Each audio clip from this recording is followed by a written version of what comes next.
বন্ধুরা, এত বছর ধরে সোশ্যাল মিডিয়ায় কাজ করতেছি, কোনোদিনও তোমগো কাছে টাকা পয়সার সাহায্য চাই নাই। আজকে চাইতে বাধ্য হইতাছি। 2 দিন আগে তোমগো লগে শেয়ার করছি যে মাসিতাও ঘরে আগুন লাইগা সব কিছু জ্বললা ছাই হয়ে গেছে। আমরা এত মানুষ কেউ কিছু বাঁচাইতে পারি নাই, কারণ আগুন তো আমগো মৃত্যুর সামনে আমরা কেউ যাইতে পারতাছি না। তো এ ঘরে কিন্তু 3 ফ্যামিলি থাকতো, এক ফ্যামিলিরও ঘর বাঁচে নাই, কারণ এক লগে ঘর তো সব কিছু জ্বললা ছাই হয়ে গেছে। কিচ্ছু বাঁচে নাই, কিচ্ছু বলতে কিচ্ছু নাই।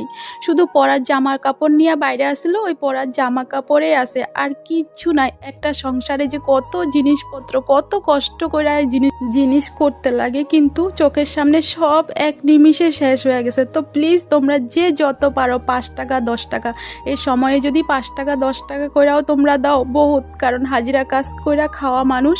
তো তোমরা যদি 10 জনে মিললে 10 টাকা করে দাও, 100 টাকা একটা উঠবো, আর এই সময় 100 টাকাটা বহুত। তো প্লিজ ভিডিওটা বেশি করে শেয়ার করে দাও, যাতে তোমগো বন্ধু বান্ধব দেখাও একটু হেল্প করতে পারে। তো আমি স্ক্রিনার দিয়া দিছি, দেখো না সব কিচ্ছু শেষ, এক নিমিষে সব শেষ, কিচ্ছু বলতে কিচ্ছু নাই, তোমরা তো দেখতেই পাইতাছো।